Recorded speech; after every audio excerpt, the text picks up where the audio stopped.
ಪ್ರಿಯ ವೀಕ್ಷಕರೇ ನಮಸ್ಕಾರ. 2026 ಜುಲೈ 27ನೇ ತಾರೀಕು ಶನಿ ಮೀನರಾಶಿಯಲ್ಲಿ ರೇವತಿ ನಕ್ಷತ್ರದಲ್ಲಿ ವಕ್ರಗತನಾಗ್ತಾನೆ. ಸುಮಾರು ದೀರ್ಘಕಾಲ ಮೀನರಾಶಿಯಲ್ಲೇ ವಕ್ರನಾಗಿರ್ತಾನೆ. 2026 ಡಿಸೆಂಬರ್ 11ನೇ ತಾರೀಕಿನವರೆಗೂ ಅಂದರೆ ಹೆಚ್ಚು ಕಡಿಮೆ 4 ತಿಂಗಳು 15 ದಿನಗಳು ಮೀನರಾಶಿಯಲ್ಲೇ ವಕ್ರನಾಗಿರ್ತಾನೆ. ವಕ್ರ ಅಂದರೆ ರಿಟ್ರೋಗ್ರೇಡ್ ಮೋಷನ್ ಅಂತ ಕರಿತೀವಿ, ಬ್ಯಾಕ್ವರ್ಡ್ ಮೋಷನ್ ಅಂತ ಕರಿತೀವಿ.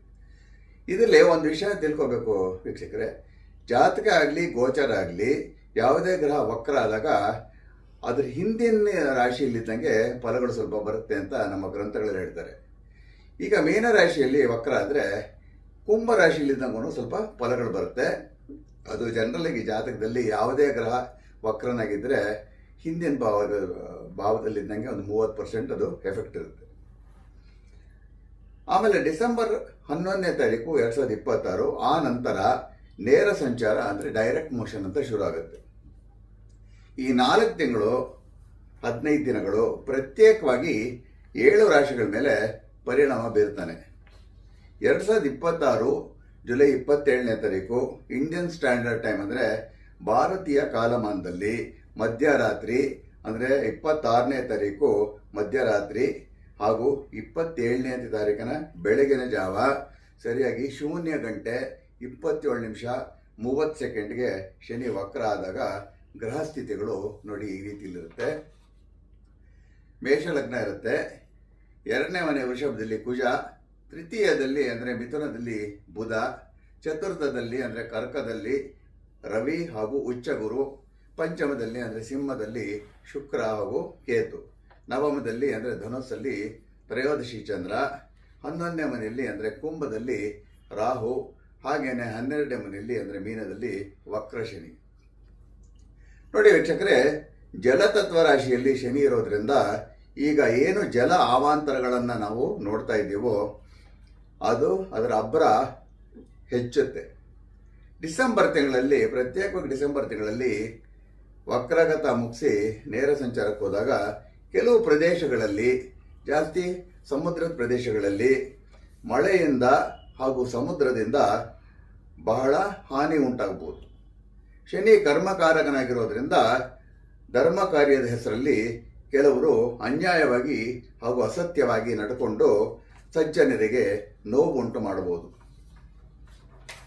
ಇನ್ನು 4 ತಿಂಗಳು 15 ದಿನಗಳು ಅಂದರೆ ಡಿಸೆಂಬರ್ 11ನೇ ತಾರೀಕಿನವರೆಗೂ ಕುಜ ಶುಕ್ರನ ಮನೆಯಲ್ಲಿ ಇರೋದ್ರಿಂದ ವಾಹನ ಅಪಘಾತಗಳು ಅದು ಕೂಡ ಹೆಚ್ಚಾಗಬಹುದು. ಈಗೆಲ್ಲ ನಾವು ಮಾಧ್ಯಮದಿಂದ ತಿಳ್ಕೋಬಹುದು. Bus, car, 2 wheelers, motor bikes ಹಾಗೂ ಕಮರ್ಷಿಯಲ್ ಹೆವಿ ವೆಹಿಕಲ್ಸು ಇದರ ಅಪಘಾತಗಳು ದಿನೇ ದಿನೇ ಹೆಚ್ಚಾಗ್ತಾನೇ ಇದೆ. ರವಿ ಶನಿ ನಕ್ಷತ್ರದಲ್ಲಿ ಅಂದರೆ ಪುಷ್ಯದಲ್ಲಿರೋದ್ರಿಂದ ಮೂಲತಃ ಕೇಂದ್ರದಲ್ಲಿ ಪ್ರತಿಷ್ಠಿತ ಪ್ರಭಾವಿ ಭಾಳ ಫೇಮಸ್ ಆಗಿರುವಂಥ ಒಂದು ರಾಜಕಾರಣಿ ಯೋಗಕ್ಷೇಮಕ್ಕೆ ಅದು ಒಳ್ಳೆಯದಲ್ಲ. ಶುಕ್ರನ ಜೊತೆ ಕೇತು ಇದ್ದರೆ ಇದು ಕೂಡ ಅಷ್ಟು ಶುಭ ಅಲ್ಲ. ಈ ಹಿಂದೆ ನಾನು ಶುಕ್ರ ಕೇತು ಸಂಧಿ ಸಂಚಿಕೆಯಲ್ಲಿ ಹೇಳಿದ್ದೆ, ಕಲಾರಂಗಕ್ಕೆ ನಷ್ಟ ಉಂಟಾಗುತ್ತೆ ಅಂತ. ಸಂಗೀತ ಶಿರೋಮಣಿ ಅಂತಾರಾಷ್ಟ್ರೀಯ ಗಾನಕೋಗಿಲೆ ಶ್ರೀಯುತ ಎಸ್ ಜಾನಕಿ ಅಮ್ಮ ಅವರನ್ನು ನಾವು ಕಳ್ಕೊಂಡ್ವಿ. ಇನ್ನು ಗುರು ಬಹಳ ಒಳ್ಳೆಯ ಸ್ಥಾನದಲ್ಲಿರೋದ್ರಿಂದ ಒಂದಷ್ಟು ಶುಭ ವಾರ್ತೆಗಳು ಕೇಳಿ ಬರಬಹುದು. ಮೂಲತಃ ಈಗ ಏನೇನೋ ಅವ್ಯವಸ್ಥೆಗಳು ನಾವು ನೋಡ್ತಾ ಇದ್ದೇವೋ ಹೆಚ್ಚು ಕಡಿಮೆ ಇದೇ ರೀತಿ ವಾತಾವರಣ ಮುಂದುವರಿಯಬಹುದು. ಶನಿ ವಕ್ರತ್ವದಿಂದ ಕಾಯಿಲೆಗಳು ಹೆಚ್ಚಾಗಬಹುದು, ವಿಚಿತ್ರ ಸೋಂಕುಗಳು ಅಲ್ಲಿ ಇಲ್ಲಿ ಕಾಣಿಸ್ಕೋಬಹುದು. ವಕ್ರ ಶನಿ ಕುಜನ ಮೇಲೆ 3ನೇ ದೃಷ್ಟಿ ಹಾಗೂ ಚಂದ್ರನ ಮೇಲೆ ದಶಮ ದೃಷ್ಟಿ ಹಾಕಿರೋದ್ರಿಂದ ರಕ್ತ ಹಾಗೂ ಶ್ವಾಸಕೋಶದ ಸಂಬಂಧಿ ಕಾಯಿಲೆಗಳು ಹೆಚ್ಚಾಗಬಹುದು. ಇನ್ನು ರಾಶಿಗಳ ಮೇಲೆ ಪ್ರಭಾವಕ್ಕೆ ಬಂದಾಗ ಈ ಶನಿ ವಕ್ರತ್ವ ಪ್ರಭಾವ ಜುಲೈ 27ನೇ ತಾರೀಕಿಂದ ಡಿಸೆಂಬರ್ 11ನೇ ತಾರೀಕಿನವರೆಗೂ ಇರುತ್ತೆ. ಯಾವ 7 ರಾಶಿಗಳ ಮೇಲೆ ಯಾವ ರೀತಿಯ ಪ್ರಭಾವ ಬೀರುತ್ತೆ ಅಂತ ನೋಡೋಣ ಬನ್ನಿ. ಎಲ್ಲ ಕೆಟ್ಟದ್ದೇ ಅಂತ ಹೇಳೋಕ್ಕಾಗೋದಿಲ್ಲ. ಅಲ್ಲಿ ಇಲ್ಲಿ ಕೆಲವು ಶುಭ ಫಲಗಳನ್ನು ಕೂಡ ನಾವು ನೋಡಬಹುದು. ಈಗಾಗಲೇ ನಾನು ಹೇಳಿದ ಹಾಗೆ ವಕ್ರಶನಿ ಫಲಗಳು ರಾಶಿಗಳ ಮೇಲೆ ಹಾಗೂ ಪ್ರಪಂಚದ ಮೇಲೂ 4 ತಿಂಗಳು 15 ದಿನಗಳವರೆಗೂ ಇರುತ್ತೆ. ಅಂದರೆ ಈ 2026 ಡಿಸೆಂಬರ್ 11ನೇ ತಾರೀಕಿನವರೆಗೂ. ಇಲ್ಲಿ ಒಂದು ಕಿವಿಯ ಮಾತನ್ನು ಹೇಳಕ್ಕೆ ಇಷ್ಟಪಡ್ತೀನಿ. ರಾಶಿ ಫಲಗಳನ್ನು ಒಂದು ಬ್ರಾಡ್ ವಿಷನ್ ಇಟ್ಕೊಂಡು ನಾವು ತಗೋಬೇಕು, ಒಂದು ಮಾರ್ಗದರ್ಶನಕ್ಕಾಗಿ ತಗೋಬೇಕಾಗತ್ತೆ.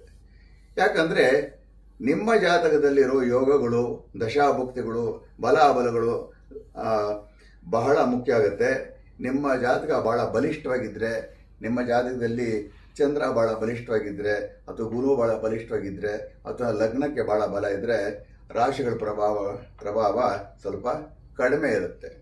ಎರಡನೇ ವೀಕ್ಷಕರೇ, ಈ ಫೇಟ್ ಅನ್ನೋದು ಬಹಳ ಇಂಪಾರ್ಟೆಂಟ್, ಅಂದರೆ ವಿಧಿ ಅನ್ನೋದು ಬಹಳ ಇಂಪಾರ್ಟೆಂಟು. ಹೆಚ್ಚು ಕಮ್ಮಿ ವಿಧಿಯನ್ನು ಯಾರೂ ಬದಲಾಯಿಸೋಕ್ಕಾಗೋದಿಲ್ಲ ಅಂತ ನಮ್ಮ ಋಷಿಮುನಿಗಳು ಹೇಳ್ಕೊಂಡ್ಬಂದಿದ್ದಾರೆ. ಆದರೆ ಸ್ವಲ್ಪ ಕಾಮನ್ ಸೆನ್ಸ್ ಅನ್ನೋದಕ್ಕೆ ಬಹಳ ಬೆಲೆ ಕೊಡ್ತಾರೆ ಪೂರ್ವಿಕರು. ಇವು ಕಾಮನ್ ಸೆನ್ಸ್ ಅಂದರೆ ಹೇಗೆ ಅಂದರೆ, ಯಾವುದಾದ್ರೂ ರಾಶಿಗೆ ಒಂದು ಕಾಯಿಲೆ ಬರ್ಬೋದು ಅಥವಾ ಈ ಥರ ಆಗ್ಬೋದು ಅಂತ ನಾವು ಹೇಳಿದಾಗ ಗಾಬರಿ ಪಡ್ಕೊಂಡು ತಲೆ ಕೆಡಿಸ್ಕೊಳ್ಳೋ ಅವಶ್ಯಕತೆ ಇಲ್ಲ. ಚಾನ್ಸಸ್ ಇರುತ್ತೆ ಅಂತ. ಇವಾಗ ನೆಗಡಿ ಬರುತ್ತೆ ಅಂದರೆ ಧೂಳಿರೋ ಜಾಗಕ್ಕೆ ಹೋಗಬಾರ್ದು, ಸ್ವಲ್ಪ ಕಾಮನ್ ಸೆನ್ಸ್ ಉಪಯೋಗಿಸ್ಬೇಕಾಗತ್ತೆ. ಅಥವಾ ವಾಹನ ಅಪಘಾತ ಆಗುತ್ತೆ ಅಂದರೆ ವಾಹನ ಮುಟ್ಟಬಾರ್ದು ಇಷ್ಟು ದಿನಗಳು ಅಂತ ಇರುತ್ತೆ. ಇಲ್ಲ ಜಗಳಗಳಾಗತ್ತೆ ಅಂದರೆ ಅಂಥವ್ರ ಜೊತೆಯಲ್ಲಿ ಪೇಷನ್ಸ್ ಇಟ್ಕೊಂಡು ಇರಬೇಕಾಗತ್ತೆ. ಈ ರೀತಿಯಲ್ಲಿ ಸ್ವಲ್ಪ ಪೇಷನ್ಸ್ ಇದ್ದರೆ ಆವಾಗ ಗ್ರಹಸ್ಥಿತಿಗಳನ್ನ ನಾವು ಸ್ವಲ್ಪ ನಿಯಂತ್ರಣ ಮಾಡಿಕೊಂಡು ಕೆಟ್ಟದ್ದನ್ನು ಕಡಿಮೆ ಮಾಡ್ಕೋಬೋದು. ಮಳೆ ಬಂದಾಗ ಕೊಡೆ ಇಟ್ಕೊಂಡಂಗೆ ಲೆಕ್ಕ ಅಂತ. ಈಗ ಯಾವ 7 ರಾಶಿಗಳ ಮೇಲೆ ಏನು ಈ ವಕ್ರಶನಿ ಗೋಚರ ಪ್ರಭಾವ ಏನು ಬೀರುತ್ತೆ ಅಂತ ನೋಡೋಣ. ಈಗ ಮೇಷ ರಾಶ್ಯಾಧಿಪತಿ ಕುಜ ದ್ವಿತೀಯದಲ್ಲಿರೋದ್ರಿಂದ ಮೇಷ ರಾಶಿಯವರ ಸಂಪಾದನೆ ತಕ್ಕ ಮಟ್ಟಿಗೆ ಚೆನ್ನಾಗಿರುತ್ತೆ. ಹಾಗೇನೆ ಕುಜ ಅಷ್ಟಮಾಧಿಪತಿಯಾಗಿ ಅಷ್ಟಮದ ಮೇಲೆ ದೃಷ್ಟಿ ಹಾಕಿರೋದ್ರಿಂದ ಸ್ವಲ್ಪ ಪಿತ್ರಾರ್ಜಿತ ಆಸ್ತಿ ಕೂಡ ಲಭಿಸ್ಬೋದು. ನೋಡಿ ವೀಕ್ಷಕರ, ಈ ಜಾತಕದಲ್ಲಿ ಅಷ್ಟಮ ಸ್ಥಾನ ತಗೊಂಡಾಗ ಎಲ್ಲದಕ್ಕೂ ಕೆಟ್ಟದ್ದು ಅಂತ ಹೇಳೋಕ್ಕಾಗಲ್ಲ. ಅನಿರೀಕ್ಷಿತವಾಗಿ ಕೆಲವು ಒಳ್ಳೆಯ ಘಟನೆಗಳು ನಡೆಯುವಂಥದ್ದು ಫಲಗಳನ್ನು ಅಷ್ಟಮ ಕೊಡುತ್ತೆ. ಈಗ ಭಾಳ ವರ್ಷ ಮದುವೆ ಆಗಿದವರು ಮದುವೆ ಆಗ್ಬೋದು ಅಷ್ಟಮ ಶನಿ ಇದ್ದಾಗ, ಅಥವಾ ಅಷ್ಟಮಾಧಿಪತಿ ದಶೆ ನಡೀತಾ ಇದ್ದಾಗ ಕೆಲವ್ರಿಗೆ ಏನಾಗುತ್ತೆ ಅಂದರೆ ಬೇರೆ ರೀತಿಯಲ್ಲಿ ಆ ಗ್ರಹಸ್ಥಿತಿಗಳು ಚೆನ್ನಾಗಿದ್ದರೆ ಆವಾಗ ಈ ಪಿತ್ರಾರ್ಜಿತ ಇದೆಲ್ಲ ಆಸ್ತಿಗಳಿಗೆ ಸಂಬಂಧಪಟ್ಟಂತೆ ಅಥವಾ ಇನ್ಶೂರೆನ್ಸ್ ಅಂತ ದುಡ್ಡು ಬರುವಂಥದ್ದು, ಶೇರಿಂದ ಬರುವಂಥದ್ದೆಲ್ಲ ಅದು ಅಷ್ಟಮದಿಂದಾನೇ ನಾವು ನೋಡೋದು. ಹಾಗೇನೆ ದ್ವಿತೀಯದಲ್ಲಿ ಕುಜ ಇರೋದ್ರಿಂದ ಗಂಟಲು ನೋವು ಉಂಟಾಗ್ಬೋದು. ಎರಡನೇ ಮನೆ ಬಂದು ಗಂಟ್ಲನ್ನು ಸೂಚಿಸುತ್ತೆ. ತೃತೀಯಾಧಿಪತಿ ಬುಧ ತೃತೀಯದಲ್ಲಿ ಇರೋದ್ರಿಂದ ಒಡ ಹುಟ್ಟಿದವ್ರ ಜೊತೆ ಸಾಮರಸ್ಯ ಇರುತ್ತೆ. ಮೂರನೇ ಮನೆಗೆ ತೃತೀಯ ಅಂದರೆ ನಾವು ಭ್ರಾತೃಸ್ಥಾನ ಅಂತ ಹೇಳ್ತೀವಿ, ಅದೇ ಒಡ ಹುಟ್ಟಿದವ್ರ ಸ್ಥಾನ ಅಂತ. ಬರೀ ಭ್ರಾತೃಗಳಲ್ಲಿ ಅಂದರೆ ಹೆಣ್ಣುಮಕ್ಕಳು ಬರ್ತಾರೆ ಅಲ್ಲಿ, ಅಕ್ಕ ತಂಗಿರು ಅಣ್ಣ ತಮ್ಮಂದ್ರು ಈ ರೀತಿಯಲ್ಲಿ. ಆದರೆ ಬುಧನಿಗೆ ಷಷ್ಟ್ಯಾಧಿಪತಿ ದೋಷ ಕೂಡ ಇರೋದ್ರಿಂದ ಒಡ ಹುಟ್ಟಿದವರ ಆರೋಗ್ಯದಲ್ಲಿ ಬಹಳ ಏರುಪೇರು ಉಂಟಾಗ್ಬೋದು. ಇದರಿಂದ ಸ್ವಲ್ಪ ಇವ್ರಿಗೆ ಮನಸ್ಸಿಗೆ ಬೇಸರನೂ ಉಂಟಾಗ್ಬೋದು. ಚತುರ್ಥದಲ್ಲಿ ಪಂಚಮಾಧಿಪತಿ ರವಿ ಹಾಗೂ ಭಾಗ್ಯಾಧಿಪತಿ ಗುರು ಇರೋದ್ರಿಂದ ದೀರ್ಘಕಾಲದಿಂದ ಮಕ್ಕಳು ಇಲ್ಲದೆ ಇರೋವರಿಗೆ ಸಂತಾನ ಪ್ರಾಪ್ತಿ ಕೂಡ ಉಂಟಾಗ್ಬೋದು. ಆದರೆ ಪಂಚಮದಲ್ಲಿ ಶುಕ್ರ ಕೇತುಗ್ರಸ್ತನಾಗಿರೋದ್ರಿಂದ ಸ್ವಲ್ಪ ಮಟ್ಟಿಗೆ ಪತಿಯ ಆರೋಗ್ಯದಲ್ಲಿ, ಇಲ್ಲಿ ಪತ್ನಿ ಬರಲ್ಲ, ಪತಿಯ ಆರೋಗ್ಯದಲ್ಲಿ ಏರುಪೇರು ಉಂಟಾಗಬಹುದು. ಹಾಗೆಯೇ ಪಂಚಮದ ಮೇಲೆ ಕುಜನ ಚತುರ್ಥ ದೃಷ್ಟಿ ಇರೋದ್ರಿಂದ ಮೇಷರಾಶಿಯ ಗರ್ಭಿಣಿಯರು ಅಗ್ನಿ ಸ್ಥಳಗಳಲ್ಲಿ ಹೆಚ್ಚಿನ ಜಾಗ್ರತೆ ವಹಿಸಬೇಕು. ಅಂದರೆ ಕಿಚನ್ ಇರ್ಬೋದು, ಸ್ಟವ್ಗಳಿರ್ಬೋದು, ಎಲೆಕ್ಟ್ರಿಕಲ್ ಪಾಯಿಂಟ್ಸ್ ಇರ್ಬೋದು, ರಸ್ತೆಯಲ್ಲಿ ನಡೀತಾ ಇದ್ದರೆ ಕೇಬಲ್ಸ್ ಕೆಳಗೆ ನಡೆಯೋದು, ಇದೆಲ್ಲ ಸ್ವಲ್ಪ ಕೇರ್ಫುಲ್ ಆಗಿರ್ಬೇಕಾಗುತ್ತೆ. ಚತುರ್ಥಾಧಿಪತಿ ಚಂದ್ರ ಭಾಗ್ಯದಲ್ಲಿರೋದ್ರಿಂದ ಚಂದ್ರನ ಮೇಲೆ ಕುಜನ ಅಷ್ಟಮ ದೃಷ್ಟಿ ಇರೋದ್ರಿಂದ ತಂದೆಗೆ ಸ್ವಲ್ಪ ಜಲಗಂಡ ಅಂತ ಇರುತ್ತೆ. ಏಕಾದಶದಲ್ಲಿ ರಾಹು ಇರೋದ್ರಿಂದ ಸೋದರ ಮಾವನ ಯೋಗಕ್ಷೇಮಕ್ಕೆ ಅಷ್ಟು ಒಳ್ಳೆಯದಲ್ಲ. ಹಾಗೆಯೇ ಕರ್ಮಸ್ಥಾನಾಧಿಪತಿ ಶನಿ ವ್ಯಯಸ್ಥಾನದಲ್ಲಿರೋದ್ರಿಂದ ಈ ರಾಶಿಯ ಉದ್ಯಮಿಗಳಿಗೆ ಅಂದರೆ ಬಿಸ್ನೆಸ್ ಪೀಪಲ್ಗೆ ಸ್ವಲ್ಪ ದಿನ ಸಂಪಾದನೆ ಚೆನ್ನಾಗಿದ್ರೂ ಅನಿರೀಕ್ಷಿತವಾಗಿ ಉದ್ಯಮ ನಿಂತು ಹೋಗೋ ಪರಿಸ್ಥಿತಿ ಕೂಡ ಉಂಟಾಗಬಹುದು. ಇಷ್ಟು ಮೇಷರಾಶಿಯ ಫಲಗಳು. ಮಿಥುನ ರಾಶ್ಯಾಧಿಪತಿ ಬುಧ ರಾಶಿಯಲ್ಲಿ ಇರೋದ್ರಿಂದ ಅಂದರೆ ಸ್ವಕ್ಷೇತ್ರದಿಂದ ಏನೇ ತೊಂದರೆ ಬಂದರೂ ದಾಟುವಂಥ ಸಾಮರ್ಥ್ಯ ಇರುತ್ತೆ. ಹಾಗನ್ಬಿಟ್ಟು ಎಲ್ಲ ಒಳ್ಳೆಯದೇ ಅಂತಾನೂ ಹೇಳೋಕ್ಕಾಗೋದಿಲ್ಲ. ಆದರೆ ಮಿಥುನಕ್ಕೆ ಶನಿಯ ದಶಮ ಗೋಚಾರ ಅಂದರೆ 10th house transit of Saturn ಅಂತ ಹೇಳ್ತೀವಲ್ಲ, ಅದು ಒಳ್ಳೆಯದಲ್ಲ. 10ನೇ ಮನೆಗೆ ಕರ್ಮಸ್ಥಾನ ಅಂತ ಕರಿತೀವಿ. ಹಾಗೇನೆ ಶನಿಗೆ ಕರ್ಮಕಾರಕ ಅಂತ ಕರಿತೀವಿ. ಕಾರಕೋ ಭಾವನಾಶಾಯ ಅಂತ ಹೇಳ್ದಂಗೆ ಶನಿ 10ನೇ ಮನೆ ಗೋಚರಿಸಿದಾಗ ಸ್ವಲ್ಪ ಎಡವಟ್ಟುಗಳು ಉಂಟಾಗತ್ತೆ. ನಮ್ಮ ಗ್ರಂಥಗಳು ಏನು ಹೇಳ್ತಾರೆ ಅಂದರೆ, ಶನಿ 10ನೇ ಮನೆಗೆ ಗೋಚರಿಸಿದಾಗ ಹೋದ ಜನ್ಮದ್ದು ನಮ್ಮ ಕರ್ಮದ ಫಲಗಳಿರುತ್ತೆ, ಅದು ಫಲಿಸತ್ತೆ ಅಂತ.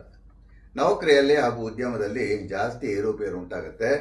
ಇನ್ನು 12ನೇ ಮನೆಯಲ್ಲಿ ಕುಜ ಇದ್ದು, ಕುಜನ ಮೇಲೆ ಶನಿಯ ವಕ್ರದೃಷ್ಟಿಯಿಂದ ದುಡ್ಡು ನಿಲ್ಲಲ್ಲ, ಬಿಸ್ನೆಸ್ಸಲ್ಲಿ ಲಾಸ್ ಆಗಬಹುದು. ಇನ್ನು ನೌಕರಿಯಲ್ಲಿರೋರಿಗೆ ಡಿ ಪ್ರಮೋಷನ್ ಅಥವಾ ಸಂಬಳ ಕಡಿಮೆ ಆಗ್ಬೋದು, ಸ್ಯಾಲ್ರಿ ಕಟ್ ಅಂತೀವಲ್ಲ ಆ ರೀತಿಯಲ್ಲಿ. ಇದರಿಂದ ನಿದ್ದೆ ಕೂಡ ಅವ್ರಿಗೆ ಕೆಡುತ್ತೆ. ಕರ್ಮಸ್ಥಾನಾಧಿಪತಿ ಗುರು ಹಾಗೂ ರವಿ ಬಲವಾಗಿರೋದ್ರಿಂದ ಮುಳುಗೋದಿಲ್ಲ. ತೃತೀಯದಲ್ಲಿ ಶುಕ್ರ ಹಾಗೂ ಕೇತು. ಶುಕ್ರ ವಾಹನಕಾರಕ, ಕುಜವತ್ ಕೇತು ಅಂತ ಹೇಳೋ ಹಾಗೆ ಕೇತು ಸ್ವಲ್ಪ ಕುಜನ ಫಲ ಕೂಡ ಕೊಡ್ತಾನೆ. ತೃತೀಯ ಅಂದರೆ ಮೂವ್ಮೆಂಟ್ ಅಂತ. ಹೀಗಾಗಿ ಮಿಥುನ ರಾಶಿಯವರೆಗೆ ವಾಹನ ಅಪಘಾತದ ಸಾಧ್ಯತೆಗಳು ಸ್ವಲ್ಪ ಹೆಚ್ಚಾಗಿರುತ್ತೆ. ಸಪ್ತಮದಲ್ಲಿ ಚಂದ್ರ ಇರೋದ್ರಿಂದ ದಾಂಪತ್ಯಕ್ಕೆ ಅಷ್ಟು ಒಳ್ಳೆಯದಲ್ಲ. ಹಾಗೆಯೇ ವಿಚಿತ್ರವಾಗಿ ಅನಿರೀಕ್ಷಿತವಾಗಿ ಮದುವೆ ಸಂಭವಿಸ್ಬೋದು. ಸ್ಟ್ರೇಂಜ್ ಸರ್ಕಮ್ಸ್ಟೆನ್ಸಸ್ ಅಂತೆಲ್ಲ ಆ ರೀತಿಯಲ್ಲಿ ಪ್ರಯತ್ನ ಪಡೆದೇ ಇರೋವಾಗ ಏನೋ ಒಂದಾಗ್ಬಿಟ್ಟು ಸಡನ್ನಾಗಿ ಮದುವೆ ಡಿಸೈಡ್ ಆಗ್ಬಿಡೋದು. 9ನೇ ಮನೆ ಅಂದರೆ ಪಿತೃಸ್ಥಾನದಲ್ಲಿ ರಾಹು ಇರೋದ್ರಿಂದ ತಂದೆ ಜೊತೆ ಸ್ವಲ್ಪ ಭಿನ್ನಾಭಿಪ್ರಾಯ ಇರುತ್ತೆ. ಇಷ್ಟು ವೀಕ್ಷಕರೇ ಮಿಥುನ ರಾಶಿಯ ಫಲಾಫಲಗಳು. ಈಗ ಸಿಂಹ ರಾಶ್ಯಾಧಿಪತಿ ರವಿ 12ನೇ ಮನೆ ಅಂದರೆ ವ್ಯಯಸ್ಥಾನದಲ್ಲಿದ್ದರೆ ಸ್ವಲ್ಪ ಹಣದ ಅಭಾವ ಉಂಟಾಗುತ್ತೆ. ಪಂಚಮಾಧಿಪತಿ ಗುರು ಕೂಡ 12ನೇ ಮನೆ ಅಂದರೆ ವ್ಯಯಸ್ಥಾನದಲ್ಲಿರೋದ್ರಿಂದ ಮಕ್ಕಳ ವಿಷಯದಲ್ಲಿ ಸ್ವಲ್ಪ ಅಸಮಾಧಾನ. ಪಂಚಮ ಸ್ಥಾನಕ್ಕೆ ನಾವು ಸಂತಾನ ಸ್ಥಾನ ಅಂತ ಹೇಳ್ತೀವಿ. ರಾಶಿಯಲ್ಲಿ ಶುಕ್ರ ಹಾಗೂ ಕೇತು ಇರೋದ್ರಿಂದ ಕಣ್ಣು ಹಾಗೂ ಹೊಟ್ಟೆ ಕೆಳಭಾಗದಲ್ಲಿ ಏನಾದರೂ ಸೋಂಕುಗಳು ಪದೇ ಪದೇ ಕಾಡಬಹುದು. ಇನ್ನು ಪಂಚಮದಲ್ಲಿ ಚಂದ್ರ ಇದ್ದರೆ ಈ ರಾಶಿಯ ಗರ್ಭಿಣಿಯರು ಕೂಡ ಹೆಚ್ಚಿನ ಎಚ್ಚರಿಕೆ ವಹಿಸಬೇಕಾಗುತ್ತೆ. ಹಾಗೇನೆ ಪಂಚಮದಲ್ಲಿ ಚಂದ್ರ ಇದ್ದರೆ ಮುಂದಕ್ಕೆ ತೊಂದರೆ ಉಂಟು ಮಾಡೋ ಪ್ರೇಮ ಪ್ರಸಂಗಕ್ಕೆ ಕೆಲವರು ಅನ್ಎಕ್ಸ್ಪೆಕ್ಟೆಡ್ ಆಗಿ ಬೀಳ್ಬೋದು. ಸೊ ಯಾರಾದರೂ ಆ ಥರ ಪ್ಲ್ಯಾನ್ ಮಾಡ್ತಾ ಇದ್ರೆ ಪ್ರೇಮ ಪ್ರಸಂಗಕ್ಕೆ ಬೀಳೋದು ಮುಂಚೆ ಎಸ್ಪೆಷಲಿ ಸಿಂಹರಾಶಿಯವರು 4 ಬಾರಿ ಯೋಚನೆ ಮಾಡಿ ಆ ನಂತರ ನಿರ್ಧಾರ ತಗೊಳ್ಳಿ. ಸಪ್ತಮದಲ್ಲಿ ರಾಹು ಇರೋದ್ರಿಂದ ದಂಪತಿಗಳಲ್ಲಿ ಪರಸ್ಪರ ಅಪನಂಬಿಕೆ ಹಾಗೂ ಅಸಮಾಧಾನ ಉಂಟಾಗುತ್ತೆ. ಅಷ್ಟಮದಲ್ಲಿ ಶನಿ, ಹೀಗಾಗಿ ಇದಕ್ಕೆ ಅಷ್ಟಮ ಶನಿ ಅಂತಲೇ ಹೆಸರು. ಸಿಂಹರಾಶಿಯವರಿಗೆ ಒಂಥರ ಅಡಚಣೆಗಳು ಜಾಸ್ತಿ ಇರುತ್ತೆ. ಇದು ಮನಃಶಾಂತಿಗೆ ಸಹಾಯಕಾರಿ ಅಲ್ಲ. ರಾಶಿಯ ಮೇಲೆ ಕುಜನ ದೃಷ್ಟಿ ಇರೋದ್ರಿಂದ ಇದೇನಾದರೂ ಒತ್ತಡಗಳನ್ನು ಪದೇ ಪದೇ ಕೊಡ್ತಾನೆ ಇರುತ್ತೆ. ಸೊ ಒಂಥರ ಸ್ಟೇಬಲ್ ಆಗಿ ಸಮಾಧಾನವಾಗಿ ಇರೋಕ್ಕೆ ಕಷ್ಟ ಆಗುತ್ತೆ ಅವರಿಗೆ. ಇಷ್ಟು ಸಿಂಹರಾಶಿಯ ಪದಗಳು. ಈಗ ಕನ್ಯಾ 4ನೇ ಮನೆ ಅಂದರೆ ಮಾತೃಸ್ಥಾನದಲ್ಲಿ ಮಾತೃಕಾರಕ ಚಂದ್ರ ಇರೋದು ತಾಯಿ ಯೋಗಕ್ಷೇಮಕ್ಕೆ ಒಳ್ಳೆಯದಲ್ಲ. ಷಷ್ಠದಲ್ಲಿ ರಾಹು ಇರೋದ್ರಿಂದ ಪದೇ ಪದೇ ಹೊಟ್ಟೆ ನೋವು ಅಥವಾ ಅಜೀರ್ಣ. ಷಷ್ಠ ಅಂದರೆ 6ನೇ ಮನೆ. ಸಾಧಾರಣವಾಗಿ ಕೆಲವು ಗ್ರಂಥಗಳೇನು ಹೇಳ್ತಾರೆ ಅಂದರೆ 6ನೇ ಮನೆಯಲ್ಲಿ ರಾಹು ಇದ್ದರೆ ಎಲ್ಲದಕ್ಕೂ ಬಹಳ ಒಳ್ಳೆಯದು ಅಂತ ಕೆಲವು ಗ್ರಂಥಗಳಲ್ಲಿ ಹೇಳ್ತಾರೆ. ಆದರೆ ಇನ್ನು ಕೆಲವು ಗ್ರಂಥಗಳಲ್ಲಿ ಉತ್ತರ ಕಾಲಾಮೃತ ಅಂತ ಗ್ರಂಥಗಳಲ್ಲಿ ಬಹಳ ಸ್ಪಷ್ಟವಾಗಿ 6ನೇ ಮನೆಯಲ್ಲಿ ರಾಹು ಇದ್ದರೆ ಅಷ್ಟು ಕೆಲವು ವಿಷಯಕ್ಕೆ ಶುಭ ಅಲ್ಲ ಅಂತ ಹೇಳ್ತಾರೆ. ಆಮೇಲೆ ಇಲ್ಲೊಂದು ತಿಳ್ಕೊಂಬಿಡಿ ವೀಕ್ಷಕರೇ, ಕನ್ಯಾಗೆ ನಾವು ರೋಗ ರಾಶಿ ಅಂತಲೇ ಹೇಳೋದು. ಯಾರದೇ ಜಾತಕದಲ್ಲಿ ಯಾವುದೇ ಲಗ್ನದಲ್ಲಿ ಹುಟ್ಟಿರಲಿ 90% ಕೇಸಸಲ್ಲಿ ಕನ್ಯಾದಲ್ಲಿ ಶನಿ, ಕುಜ, ರವಿ ಅಥವಾ ರಾಹು ಅಥವಾ ಕೇತು ಇದ್ದರೆ ಅವ್ರಿಗೆ ಹೊಟ್ಟೆಗೆ ಸಂಬಂಧಪಟ್ಟ ತೊಂದರೆಗಳು ಹೆಚ್ಚು ಕಮ್ಮಿ ಇದ್ದೇ ಇರುತ್ತೆ. ಇನ್ನು ಪಂಚಮ ಹಾಗೂ ಷಷ್ಠ್ಯಾಧಿಪತಿ ಶನಿ ಸಪ್ತಮದಲ್ಲಿದ್ದು ರಾಶಿಯ ಮೇಲೆ ದೃಷ್ಟಿ ಹಾಕಿರೋದ್ರಿಂದ ಕನ್ಯಾ ರಾಶಿಯವರ ಮಕ್ಕಳ ವರ್ತನೆಯಿಂದ ಏನಾದರೂ ಬೇಸರ ಆಗೋದು, ಅವ್ರ ಥರ ರಫಾಗಿ ಮಾತಾಡೋದು ಮಕ್ಕಳು, ಅಥವಾ ಇದು ಮಾಡಬೇಡ ಅಂದರೆ ಅದು ಮಾಡೋದು, ಈ ರೀತಿಯಲ್ಲಿ. ಹಾಗೆಯೇ ಮಕ್ಕಳ ಯೋಗಕ್ಷೇಮಕ್ಕೂ ಅಷ್ಟು ಒಳ್ಳೆಯದಲ್ಲ. ಸಪ್ತಮದಲ್ಲಿ ವಕ್ರಶನಿಯಿಂದ ಮದುವೆ ಪ್ರಯತ್ನಗಳು ನಿರ್ಧಾರ ಆಗಿ ಆ ನಂತರ ಕಡೆಯ ಕ್ಷಣದಲ್ಲಿ ವಿಫಲ ಆಗಬಹುದು. ಇನ್ನು 9ನೇ ಮನೆ ಅಂದರೆ ಪಿತೃಸ್ಥಾನದಲ್ಲಿ ಕುಜ ಇರೋದ್ರಿಂದ ನಾನು ಯಾವಾಗಲೂ ಹೇಳ್ತಾ ಇರ್ತೀನಿ, ಕನ್ಯಾ ರಾಶಿ ಅಥವಾ ಕನ್ಯಾ ಲಗ್ನಕ್ಕೆ ಕುಜ ಅಶುಭ ಗ್ರಹ ಅಂತ. ಕನ್ಯಾ ರಾಶಿಯವರ ತಂದೆಯಂದ್ರಿಗೆ ವಾಹನ ಅಪಘಾತ ಸಾಧ್ಯತೆ ಇರುತ್ತೆ. ಸಪ್ತಮಾಧಿಪತಿ ಗುರು ಲಾಭದಲ್ಲಿ ಉಚ್ಚನಾಗಿರೋದ್ರಿಂದ ಪತಿ ಅಥವಾ ಪತ್ನಿಗೆ ಸ್ವಲ್ಪ ಅನಿರೀಕ್ಷಿತ ಧನಾರ್ಜನ ಬರುತ್ತೆ. ವ್ಯಯಸ್ಥಾನದಲ್ಲಿ ಅಂದರೆ 12ನೇ ಮನೆಯಲ್ಲಿ ಶುಕ್ರ ಹಾಗೂ ಕೇತುವಿಂದ ಕನ್ಯಾ ರಾಶಿಯವರಿಗೆ ಈಗ ಮತ್ತು ಆಗಾಗ ವಿಚಿತ್ರ ಕನಸುಗಳು ಆಗ್ಬೋದು. ಕೆಲವರಿಗೆಲ್ಲ ಒಂಥರ ಹೆದರಿಕೆ ಆಗೋ ಕನಸುಗಳಾಗ್ತಾ ಇರುತ್ತೆ. ರಾತ್ರಿ ಸಿಕ್ಕಾಪಟ್ಟೆ ಯೋಚನೆ ಮಾಡಿ ಮಲ್ಕೊಂಡಿರ್ತಾರೆ. ಅದು ಹೊಟ್ಟೆ ತುಂಬ ಸಿಕ್ಕಾಪಟ್ಟೆ ಖಾರ ತಿಂದ್ಬಿಟ್ಟು ಮಲಗಿರ್ತಾರೆ, ಅವ್ರಿಗಿಂತ ಕನಸುಗಳಾಗುವುದು ಸಹಜವಾಗಿರುತ್ತೆ. ಇಷ್ಟ ವೀಕ್ಷಕರೇ, ಕನ್ಯಾ ರಾಶಿಯ ಫಲಗಳು. ಈಗ ತುಲಾ ರಾಶಿ.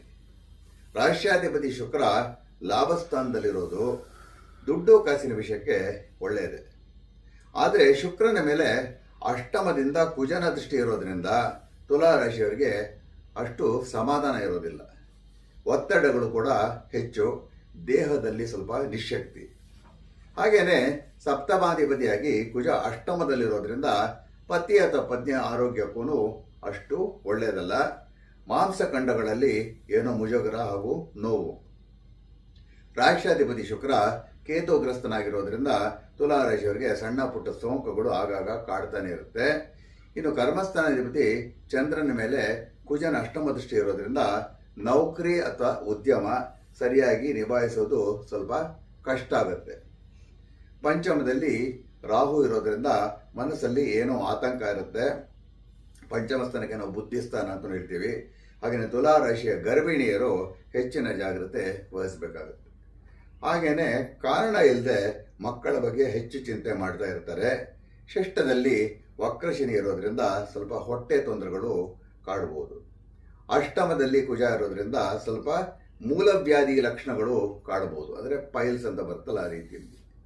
ಪಿತೃಸ್ಥಾನದಲ್ಲಿ ಪಿತೃಸ್ಥಾನಾಧಿಪತಿ ಬುಧ ಇರೋದ್ರಿಂದ ತಂದೆಯಿಂದ ನೆರವು, ತಂದೆ ಯೋಗಕ್ಷೇಮಕ್ಕೆ ಒಳ್ಳೆಯದು. ಇನ್ನು 10ನೇ ಮನೆ ಅಂದರೆ ಕರ್ಮಸ್ಥಾನದಲ್ಲಿ ಗುರು ಗೋಚಾರ ಸ್ವಲ್ಪ ಅಡಚಣೆಗಳು ಉಂಟು ಮಾಡುತ್ತೆ. ಹಾಗೇನೆ ಸ್ವಲ್ಪ ಮಟ್ಟಿಗೆ ರಕ್ಷಣೆ ಕೂಡ ಕೊಡುತ್ತೆ. ಯಾವಾಗಲೂ ವೀಕ್ಷಣೆ ತೊಗೊಂಡ್ಬಿಡಿ, ಈ ಥರ ತಗೊಳ್ಳಿ. ಶನಿ ಆಗಲಿ ಗುರು ಆಗಲಿ 10ನೇ ಮನೆ ಗೋಚರಿಸಿದಾಗ ಜನರಲ್ ಆಗಿ ಅದು ಒಳ್ಳೆಯದಲ್ಲ. ಗುರು ಶುಭ ಗ್ರಹ ಒಳ್ಳೆಯದಾಗ್ಬಿಡುತ್ತೆ ಅಂತ ಅಂದ್ಬಿಟ್ಟು ತಪ್ಪಾಗುತ್ತೆ. ಬಟ್ ಇದು ಜನ್ಮರಾಶಿ ಮೇಲೂ ಅಥವಾ 10ನೇ ಮನೆಯಲ್ಲಿ ಗುರು ಗೋಚರಿಸಿದಾಗ ಏನಾದರೂ ಅನಿರೀಕ್ಷೆ ತೊಂದರೆಗಳು ಆಗ್ತಾನೆ ಇರುತ್ತೆ. ಅಡ್ಡಿ ಆತಂಕಗಳು ಸ್ವಲ್ಪ ಜಾಸ್ತಿ ಆಗ್ತಾ ಇರುತ್ತೆ. ಗುರು ಜೊತೆ ಲಾಭಾಧಿಪತಿ ರವಿ ಕೂಡ ಇರೋದ್ರಿಂದ ವೃತ್ತಿಯಲ್ಲಿ ಏನೇ ಅಡಚಣೆಗಳು ಬಂದರೂ ಸ್ವಲ್ಪ ಲಾಭ ಕೂಡ ಇರುತ್ತೆ. ಇನ್ನು ಗುರು ಗೋಚಾರದಿಂದ ಸರ್ಕಾರಿ ನೌಕರಿಯಲ್ಲಿರೋ ತುಲಾ ರಾಶಿಯವರಿಗೆ ಇಷ್ಟವಿಲ್ಲದ ಸ್ಥಳಕ್ಕೆ ಸ್ಥಾನ ಪಲ್ಲಟ, ಅಂದರೆ ಅನ್ವಾಂಟೆಡ್ ಟ್ರಾನ್ಸ್ಫರ್ ಅಂತ ಆಗುವಂಥ ಸಾಧ್ಯತೆಗಳು ಹೆಚ್ಚಾಗಿರುತ್ತೆ. ಇಷ್ಟು ಕೂಡ ತುಲಾ ರಾಶಿಯ ಫಲಗಳು. ಈಗ ಧನುಸ್ ರಾಶಿಯಲ್ಲಿ ಅಷ್ಟಮಾಧಿಪತಿ ಚಂದ್ರ ಇದ್ದು ಸಪ್ತಮದಿಂದ ಬುಧನ ದೃಷ್ಟಿ ಇರೋದ್ರಿಂದ ಧನುರಾಶಿಯವರಿಗೆ ಚಂಚಲತೆ ಹೆಚ್ಚಿರುತ್ತೆ. ಅಂದರೆ ನಿರ್ಧಾರಗಳು ತಗೊಳ್ಳೋಕ್ಕೆ ಕಷ್ಟ, ಮನಸ್ಸಲ್ಲಿ ಆತಂಕ ಹಾಗೂ ಗೊಂದಲ. ಅದರ ಜೊತೆ ರಾಶಿಯ ಮೇಲೆ ಹಾಗೂ ರಾಶಿಯಲ್ಲಿ ಚಂದ್ರನ ಮೇಲೆ ವಕ್ರಶನಿ ದೃಷ್ಟಿ ಇರೋದ್ರಿಂದ ಉತ್ಸಾಹ ಕಡಿಮೆ ಇರುತ್ತೆ. ಅರ್ಧಾಷ್ಟಮ ಶನಿಯಿಂದ ಸ್ವಲ್ಪ ಆಗಾಗ ಖಿನ್ನತೆ ಕೂಡ ಉಂಟಾಗ್ಬೋದು. ಇದು ಯಾವಾಗಲೂ ಹೇಳ್ತೀನಿ ವೀಕ್ಷಕರೇ, ಯಾರ ಜಾತಕದಲ್ಲಿ ಚಂದ್ರನಿಗೂ ಶನಿಗೆ ಸಂಬಂಧ ಇರುತ್ತೋ ಅವ್ರು ಬೇಗ ಡಿಪ್ರೆಸ್ ಆಗ್ತಾರೆ. ಎಷ್ಟೇ ಉತ್ಸಾಹ ಪಡಕ್ಕೆ ಹೋದ್ರು ಅಂತಾರೆ ಅವ್ರಿಗೆ ಒಳಗಡೆಯಿಂದ ಸಂತೋಷ ಪಡೋಕ್ಕೆ ಕಷ್ಟ ಆಗುತ್ತೆ. ಕೋದಂಡ ಹಾಗೂ ಮೇರುದಂಡ ರಾಶಿ ಅಂದರೆ ಧನುಸ್ ಮೇಲೆ ಕುಜನ ಅಷ್ಟಮ ದೃಷ್ಟಿ ಇರೋದ್ರಿಂದ ಸ್ವಲ್ಪ ಬೆನ್ನು ನೋವು ಕಾಡ್ಬೋದು. ಧನುಸ್ಗೆ ಕೋದಂಡ ರಾಶಿ ಅಂತ ಹೆಸರು. ಅಂದರೆ ಮೇರುದಂಡವನ್ನು ಸೂಚಿಸುತ್ತೆ. ಮೇರುದಂಡ ಅಂದರೆ ಸ್ಪೈನಲ್ ಕಾಲಮ್ ಅಂತ. ಹೀಗಾಗಿ ಬೆನ್ನಿನ ವಿಷಯದಲ್ಲಿ ಹೆಚ್ಚಿನ ಜಾಗ್ರತೆ ವಹಿಸಬೇಕಾಗತ್ತೆ. ಈಗೆಲ್ಲ ಬಹಳ ಜನಕ್ಕೆ ಪದೇ ಪದೇ ಬೆನ್ನೋವು ಅಂತ ಹೇಳ್ತಾ ಇರ್ತಾರೆ. L3 L4 C3 C4 ಅದೇನೋ ಹೇಳ್ತಾ ಇರ್ತಾರೆ. ಅದೆಲ್ಲ ಡಾಕ್ಟರ್ಗಳು ಹೇಳಬೇಕಾಗತ್ತೆ. ಆದರೆ ಧನುಸ್ಗೂ ಕುಜನಕ್ಕೆ ಸಂಬಂಧ ಇದ್ದರೆ ಸಾಧಾರಣವಾಗಿ, ಅಥವಾ ಧನುಸ್ಗೂ ಕೇತುಗೂ ಸಂಬಂಧ ಇದ್ದರೆ ಸಾಧಾರಣವಾಗಿ ಅದು ಸ್ಪೈನಲ್ ಇಶ್ಯೂಸ್ನ ಕ್ರಿಯೇಟ್ ಮಾಡುತ್ತೆ. ಇದಕ್ಕೆ ಪರಿಹಾರ ಏನು ಅಂದರೆ, ನುರಿತ ಯೋಗ ತಜ್ಞರ ಹತ್ರ ಸ್ವಲ್ಪ ಭುಜಂಗಾಸನ, ಪಾದಹಸ್ತಾಸನ, ಭವನ ಮುಕ್ತಾಸನ ಎಲ್ಲ ಯೋಗ ಕಲ್ತ್ಕೊಂಡು ಧ್ಯಾನ ಮಾಡಿಕೊಂಡು ಟೆನ್ಷನ್ ಆಗದೆ ಇದ್ದರೆ, ಟೆನ್ಷನ್ ಬಂದ್ರೇ ಸ್ಪೈನಲ್ ಕಾಲಮ್ ಅಫೆಕ್ಟ್ ಆಗೋದು ಅಂತ ಸುಮಾರು ಕಡೆ ಪ್ರೂವ್ ಆಗಿದೆ. ಯಾಕಂದರೆ ಬ್ರೈನು ಸ್ಪೈನಲ್ ಕಾಲಮ್ಗೆ ಕನೆಕ್ಟ್ ಆಗಿರುತ್ತೆ. ಬರೀ ಚಿಂತೆ ಮಾಡ್ತಾ ಇದ್ರೆ ಅದು ಅಲ್ಲಿ ಹೋಗಿ ಹೋಗಿ ನೆಗೆಟಿವ್ ವೈಬ್ಸಿಂದ ಆರೋಗ್ಯ ಪೂರ್ತಿ ಕೆಟ್ಟೋಗ್ಬಿಡುತ್ತೆ. ಹಾಗೇನೆ ಬಹಳ ಒಮ್ಮೆನೆ ಭಾರ ಎತ್ತೋದು, ಈ ರೀತಿ ಬೆನ್ನಿಗೆ ತೊಂದರೆ ಆಗುವಂಥ ಆಕ್ಟಿವಿಟಿ ಇಟ್ಕೋಬಾರ್ದು. ವೈದ್ಯರ ಸಲಹೆ ಪಡ್ಕೊಳ್ಳಿ. ತೃತೀಯದಲ್ಲಿ ರಾಹು ಇದ್ದರೆ ಸಾಧಾರಣವಾಗಿ ಒಡ ಹುಟ್ಟದವ್ರ ಜೊತೆ ಸಂಬಂಧ ಅಷ್ಟು ಚೆನ್ನಾಗಿರೋದಿಲ್ಲ. ಹಾಗೇನೆ ಒಡ ಹುಟ್ಟದವರ ಯೋಗಕ್ಷೇಮಕ್ಕೂ ಒಳ್ಳೆಯದಿಲ್ಲ. 3ನೇ ಮನೆಗೆ ನಾವು ಪರಾಕ್ರಮ ಸ್ಥಾನ ಅಂತ ಹೇಳ್ತೀವಿ. ಯಾರದೇ ಜಾತಕದಲ್ಲಿ ರಾಹು ಬಂದು ತೃತೀಯದಲ್ಲಿದ್ದರೆ ಅವ್ರು ಸ್ವಲ್ಪ ಒಡ ಹುಟ್ಟದವ್ರ ಜೊತೆಯಲ್ಲಿ ರಫ್ ಆಗಿ ಮಾತಾಡೋದು ಈ ರೀತಿಯಲ್ಲಿರುತ್ತೆ. ಸೊ ಸಂಬಂಧಗಳು ಸ್ವಲ್ಪ ಕೆಡುತ್ತೆ. ಸಪ್ತಮದಲ್ಲಿ ಬುಧ ಸಪ್ತಮಾಧಿಪತಿ ಆದ್ರೂ ಸಾಧಾರಣವಾಗಿ ಸಪ್ತಮದಲ್ಲಿ ಬುಧ ಇದ್ರೆ ವೀಕ್ಷಕರೇ ದಾಂಪತ್ಯ ಸುಖಕ್ಕೆ ಅಷ್ಟು ಒಳ್ಳೆಯದಲ್ಲ. ಅದು ಪಿತೃಸ್ಥಾನದಲ್ಲಿ ಕೇತು ಇದ್ದು ಪಿತೃಕಾರಕ ರವಿ ಅಷ್ಟಮದಲ್ಲಿ ಜಲತತ್ವ ರಾಶಿಯಲ್ಲಿರೋದ್ರಿಂದ ತಂದೆಗೆ ಜಲಸ್ಥಳಗಳಲ್ಲಿ ಎಡವಟ್ಟು ಅಥವಾ ಗಂಡಾಂತರ ಉಂಟಾಗುವಂಥ ಸಾಧ್ಯತೆ ಇರುತ್ತೆ. ಜಲಸ್ಥಳಗಳು ಅಂದರೆ ತೀರ್ಥಕ್ಷೇತ್ರ ಇರ್ಬೋದು, ಮನೆಯಲ್ಲಿ ಬಾತ್ರೂಮ್ ಇರ್ಬೋದು, ಅಲ್ಲಿ ಇಲ್ಲಿ ಕೆರೆಗೆ ಹೋಗೋದು, ಫಾಲ್ಸ್ ಹತ್ರ, ಸಮುದ್ರ ಹತ್ರ, ಇಂಥ ಯಾವುದೇ ಸ್ಥಳಗಳಲ್ಲಿ ಇಂಥವ್ರ ತಂದೆ ಅಂದರೆ ಜನರಲ್ಗೆ ಎಲ್ರಿಗೂ ಹೇಳ್ತಾ ಇದ್ದೀನಿ, ಎಚ್ಚರಿಕೆ ವಹಿಸಿದ್ರೆ ಬಹಳ ಒಳ್ಳೆಯದು. ಈ ನಡುವೆ ಅಂತೂ ಈ ಪ್ರಕೃತಿ ವಿಚಿತ್ರವಾಗಿ ನಮಗೆ ತೊಂದರೆಗಳು ಕೊಡ್ತಾ ಇದೆ ಅಂತ ಅನ್ಕೋಬೇಕಾಗುತ್ತೆ. ಯಾಕಂದರೆ ನಾವು ಪ್ರಕೃತಿಗೆ ತೊಂದರೆ ಕೊಡ್ತಾ ಇದ್ದೀವಿ. ಅದಕ್ಕೆ ಇಷ್ಟು ಧನುರಾಶಿಯ ಫಲಗಳು. ಮೀನ ಜನ್ಮ ರಾಶಿಯಲ್ಲೇ ಶನಿ ವಕ್ರ. ಪಾಪ ಹೋದ ಸುಮಾರು 14-15 ತಿಂಗಳಿಂದ ಮೀನ ರಾಶಿಯವರಿಗೆ ಸಾಡೆ ಮಧ್ಯಭಾಗ ನಡೀತಾ ಇದೆ. ಇದರಿಂದ ಇವರಿಗೆ, ಅದರಲ್ಲೂ ರೇವತಿ ನಕ್ಷತ್ರದವರಿಗೆ ಸುಮಾರು ಕಷ್ಟಗಳು ದೈಹಿಕ ಹಾಗೂ ಮಾನಸಿಕ ಬಹಳ ಹೆಚ್ಚಾಗಿ ಕಾಡ್ತಾ ಇದೆ. ಸುಮಾರು 10 ಜನದಲ್ಲಿ 7 ಜನ ಮೀನರಾಶಿಯಲ್ಲಿ ಹುಟ್ಟಿರೋರು ನನ್ನ ಹತ್ರ ಕನ್ಸಲ್ಟೇಷನ್ ಬಂದಾಗ ಇದೆಲ್ಲ ಆಗ್ತಾ ಇರೋದು ನಾನು ನೋಡ್ತಾನೆ ಇದ್ದೀನಿ. ಅಫ್ಕೋರ್ಸ್ ಈಗ ಗುರು ಸದ್ಯಕ್ಕೆ ಸ್ವಲ್ಪ ಒಳ್ಳೆಯ ಸ್ಥಾನದಲ್ಲಿರೋದ್ರಿಂದ ಹೇಗೋ ಚೇತರಿಸ್ಕೊಂಡು ಮುಂದಕ್ಕೆ ಹೋಗ್ತಿರ್ತಾರೆ. ಮೀನರಾಶಿಯವರಿಗೆ ಶನಿ ಲಾಭಾಧಿಪತಿಯಾಗಿ ರಾಶಿಯ ಮೇಲೆ ಗೋಚರಿಸ್ತಾ ಇರೋದ್ರಿಂದ ಹಣಕಾಸಿನ ವಿಷಯಕ್ಕೆ ಹೇಗೋ ನಡೆಯುತ್ತೆ. ಆದರೆ ಶನಿ 12ನೇ ಅಧಿಪತಿ ಕೂಡ ಆಗಿರೋದ್ರಿಂದ ಖರ್ಚುಗಳು ಕೂಡ ಜಾಸ್ತಿ ಇರುತ್ತೆ. 12ನೇ ಮನೆಗೆ ನಾವು ವ್ಯಯಸ್ಥಾನ ಅಥವಾ ಶಯನಸ್ಥಾನ ಅಂತಲೂ ಕರಿತೀವಿ. ಹೀಗಾಗಿ ಈ ಶನಿ ಗೋಚಾರದಿಂದ ನಿದ್ದೆ ವೈಪರೀತ್ಯಗಳು ಅಂದರೆ ಜಾಸ್ತಿ ನಿದ್ದೆ ಬಂದ್ಬಿಡೋದು, ಆಗಾಗ ನಿದ್ದೆ ಬರದೇ ಇರೋದು, ಈ ರೀತಿ ಹಿಂಸೆ ಇರುತ್ತೆ. ತೃತೀಯದಲ್ಲಿ ಕುಜ ಇರೋದ್ರಿಂದ, ಕುಜ ಭ್ರಾತೃಕಾರಕ, ತೃತೀಯಕ್ಕೆ ಭ್ರಾತೃಸ್ಥಾನ ಅಂತೀವಿ. ಈ 4 ತಿಂಗಳು ಅಣ್ಣ ಅಥವಾ ಅಕ್ಕನ ಯೋಗಕ್ಷೇಮಕ್ಕೆ ಅಷ್ಟು ಒಳ್ಳೆಯದಲ್ಲ. ಇನ್ನು ಮಾತೃಸ್ಥಾನದಲ್ಲಿ ಮಾತೃಸ್ಥಾನಾಧಿಪತಿ ಬುಧ ಇರೋದು ಒಂದು ರೀತಿಯಲ್ಲಿ ತಾಯಿ ಮಾನಸಿಕ ಸ್ಥಿತಿಗೆ ಒಳ್ಳೆಯದೇ. ಆದರೆ ಬುಧನಿಗೆ ಪಾಪಕರ್ತರಿ ಯೋಗ ಇದೆ. ಅಂದರೆ ಈ ಕಡೆ ವೃಷಭದಲ್ಲಿ, ಅಂದರೆ ಹಿಂದಿನ ರಾಶಿಯಲ್ಲಿ ಒಂದು ಪಾಪಗ್ರಹ ಕುಜ ಕೂತಿದ್ದಾನೆ. ಆ ಕುಜನ ಮೇಲೆ ಶನಿ ದೃಷ್ಟಿ ಇದೆ. ಆಮೇಲೆ ಮುಂದಿನ ರಾಶಿ ಅಂದರೆ ಕರ್ಕದಲ್ಲಿ ಇನ್ನೊಂದು ಪಾಪಗ್ರಹ ರವಿ ಕೂತಿದ್ದಾನೆ. ಸೊ ಯಾವುದಾದ್ರು ರಾಶಿ ಈ ಕಡೆ ಆ ಕಡೆ ಪಾಪಗ್ರಹ ಕೂತ್ರೆ ಅದಕ್ಕೆ ಪಾಪಕರ್ತರಿ ಯೋಗ ಅಂತೀವಿ. ಯಾವುದಾದ್ರು ರಾಶಿಗೆ ಈ ಕಡೆ ಆ ಕಡೆ ಶುಭಗ್ರಹ ಕೂತ್ರೆ ಅದು ಶುಭಕರ್ತರಿ ಯೋಗ ಅಂತೀವಿ. ಕಟ್ಟಿಂಗ್ ಪ್ಲೇಯಲ್ಲಿ ಇಟ್ಕೊಂಡಂಗೆ ಪಾಪಕರ್ತರಿ ಯೋಗ ಅಂದರೆ ಹೀಗೆ ಕತ್ತಿಂಗ್ ಇಟ್ಕೊಂಡ್ಬಿಡುವಂಗೆ. ಹಾಗೇನೆ ಮಾತೃಕಾರಕ ಚಂದ್ರನ ಮೇಲೆ ವಕ್ರಶನಿ ದೃಷ್ಟಿ, ಇಷ್ಟು ಯಾವುದೋ ರೀತಿಯಲ್ಲಿ ತಾಯಿ ಯೋಗಕ್ಷೇಮಕ್ಕೆ ಒಳ್ಳೆಯದಲ್ಲ. ರಾಷ್ಟ್ರಾಧಿಪತಿ ಗುರು ಪಂಚಮದಲ್ಲಿ ಉಚ್ಚನಾಗಿರೋದ್ರಿಂದ ಮಕ್ಕಳ ಯೋಗಕ್ಷೇಮಕ್ಕೆ ಒಳ್ಳೆಯದು. ಹಾಗೆಯೇ ಗುರು ರಾಶಿ ಮೇಲೆ ದೃಷ್ಟಿ ಹಾಕಿರೋದ್ರಿಂದ ಕೆಲವು ಕಷ್ಟಗಳು ತಕ್ಕ ಮಟ್ಟಿಗೆ ತಾನಾಗೆ ನಿವಾರಣೆ ಆಗುತ್ತೆ. ಗುರು ಬಂದು ಸಾಧಾರಣವಾಗಿ ಒಂದು ಕಡೆ ಗಣಪತಿ, ಒಂದು ಕಡೆ ಅಮ್ಮನವರನ್ನು ಸೂಚಿಸುತ್ತೆ. ಸೊ ಸದ್ಯ ಗುರು ಬಂದು ಉಚ್ಚ ಸ್ಥಾನದಿಂದ ರಾಶಿ ಮೇಲೆ ದೃಷ್ಟಿ ಆಗಿರೋದ್ರಿಂದ ಅಮ್ಮನವರ ಕೃಪಾ ಕಟಾಕ್ಷದಿಂದ ಅಮ್ಮನವ್ರ ಪ್ರಾರ್ಥನೆ ಮಾಡೋದ್ರಿಂದ ಕಷ್ಟಗಳನ್ನ ದೂರ ಮಾಡಿಕೊಳ್ಳೋದು ಬಹಳ ಸುಲಭವಾಗೂ ಇರುತ್ತೆ. ಸಪ್ತಮಾಧಿಪತಿ ಬುಧ ಸ್ವಕ್ಷೇತ್ರದಲ್ಲಿರೋದ್ರಿಂದ ಪತಿ ಅಥವಾ ಪತ್ನಿ ಯೋಗಕ್ಷೇಮಕ್ಕೆ ಒಳ್ಳೆಯದು. ತೃತೀಯ ಅಷ್ಟಮಾಧಿಪತಿ ಶುಕ್ರ ಷಷ್ಠದಲ್ಲಿ ಕೇತುಗ್ರಸ್ತನಾಗಿರೋದ್ರಿಂದ ಹೊಟ್ಟೆಯಲ್ಲಿ ಸ್ವಲ್ಪ ತಳಮಳ. ಹಾಗೆಯೇ ಶುಕ್ರನ ಮೇಲೆ ಕುಜನ ದೃಷ್ಟಿಯಿಂದ ಸ್ವಲ್ಪ ಮೂಳೆಗಳಲ್ಲಿ ನಿಶ್ಶಕ್ತಿ ಇರುತ್ತೆ. ವ್ಯಯಸ್ಥಾನದಲ್ಲಿ ರಾಹು ಇರೋದ್ರಿಂದ ಸ್ವಲ್ಪ ವಿಚಿತ್ರ ಕನಸುಗಳು, ಹಾಗೆ ರಾತ್ರಿ ನಿದ್ದೆಯಲ್ಲಿ ಮಾತಾಡಿಕೊಳ್ಳೋದು, ಈ ರೀತಿ ಅನುಭವಗಳು ಆಗಬಹುದು. ಒಂದು ಅತಿ ಮುಖ್ಯ ವಿಷಯ ಏನಂದರೆ ಗುರುವಿನ ರಕ್ಷಾ ಕವಚ ಹೀಗಿರೋದ್ರಿಂದ ಎಲ್ಲ ಕಷ್ಟಗಳನ್ನು ದಾಟಿ ಬರುತ್ತಾರೆ, ಮುಳುಗೋದಿಲ್ಲ. ಇಷ್ಟು ಮೀನರಾಶಿಯ ಫಲಗಳು. ಇಷ್ಟು ವೀಕ್ಷಕರೇ ಈ ವಕ್ರಶನಿಯ 7 ರಾಶಿಗಳ ಮೇಲೆ ಹಾಗೂ ಪ್ರಪಂಚದ ಮೇಲೆ ಪ್ರಭಾವ ಈ 4 ತಿಂಗಳವರೆಗೆ, 4 ತಿಂಗಳು 15 ದಿನದವರೆಗೆ. ಇನ್ನು ಪರಿಹಾರಕ್ಕೆ ಬಂದಾಗ ಪರಿಹಾರ ಖಂಡಿತವಾಗಿ ಮಾಡಿಕೊಳ್ಳೇಬೇಕಾಗತ್ತೆ. ನಂಬಿಕೆ ಇರೋರು ಮಾಡ್ಕೋಬೋದು, ನಂಬಿಕೆ ಇಲ್ದವ್ರಿಗೆ ನಾವೇನು ಹೇಳೋಕ್ಕಾಗೋದಿಲ್ಲ. ಬರೀ 7 ರಾಶಿಯವರು ಮಾತ್ರ ಅಲ್ಲ, ಆಸಕ್ತಿ ಇರೋ ಎಲ್ಲ ರಾಶಿಯವರು ಈ 4 ತಿಂಗಳಲ್ಲಿ ಕನಿಷ್ಠ 8 ಶನಿವಾರಗಳು ಸಂಜೆ ಸೂರ್ಯಾಸ್ತಮದ ನಂತರ ಆಂಜನೇಯ ದೇಗುಲಕ್ಕೆ ಸ್ವಲ್ಪ ಎಳ್ಳೆಣ್ಣೆ ಮತ್ತು ತುಳಸಿ ಎಲೆಗಳನ್ನು ಅರ್ಪಿಸಬೇಕು.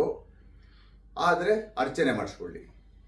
ಈ 4 ತಿಂಗಳು ಎಲ್ಲ ಶನಿವಾರಗಳು ಸಸ್ಯಾಹಾರ ಪಾಲಿಸಿದ್ರೆ ಬಹಳ ಒಳ್ಳೆಯದು. ಹಾಗೇನೆ ಈ ಶನಿವಾರಗಳಲ್ಲಿ ಬ್ರಹ್ಮಚರ್ಯ ಪಾಲಿಸಿದ್ರು ಇನ್ನೂ ಒಳ್ಳೆಯದೇ, ಆದರೆ ಕಡ್ಡಾಯ ಇಲ್ಲ. ಹಾಗೇನೆ ಈ 7 ರಾಶಿಯವರು ದಿನನಿತ್ಯ ಸಂಜೆ ಮೊದಲು ಈ ಚಿಕ್ಕ ಆಂಜನೇಯ ಮಂತ್ರವನ್ನ ಉತ್ತರಾಭಿಮುಖ 54 ಅಥವಾ ನಿಮ್ಮಿಷ್ಟ 108 ಬಾರಿ ಜಪಿಸಬಹುದು. ಸಾಧಾರಣವಾಗಿ ಆಂಜನೇಯಂದು ಸುಬ್ರಹ್ಮಣ್ಯದೆಲ್ಲ ಸ್ವಲ್ಪ ವೈಖಾರಿಯಲ್ಲಿ ಹೇಳ್ಕೊಂಡ್ರೆ ಬಹಳ ಒಳ್ಳೆಯದು. ಈ ಮಂತ್ರ ಯಾವ ರೀತಿಯಲ್ಲಿ ಬರುತ್ತೆ ಅಂದ್ರೆ, ಓಂ ಐಂ ಭ್ರೀಂ ಹನುಮತೆ ಶ್ರೀರಾಮದೂತಾಯ ನಮಃ. ಓಂ ಐಂ ಭ್ರೀಂ ಹನುಮತೆ ಶ್ರೀರಾಮದೂತಾಯ ನಮಃ.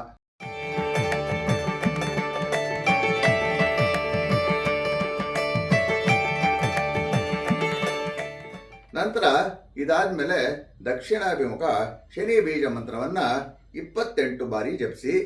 ಶನಿ ಬೀಜ ಮಂತ್ರ ಈ ರೀತಿಯಲ್ಲಿ ಬರುತ್ತೆ. ಓಂ ಪ್ರಾಂ ಪ್ರೀಂ ಪ್ರೌಂ ಸಹ ಶನಿಶ್ಚರಾಯೇ ನಮಃ. ಓಂ ಪ್ರಾಂ ಪ್ರೀಂ ಪ್ರೌಂ ಸಹ ಶನಿಶ್ಚರಾಯೇ ನಮಃ.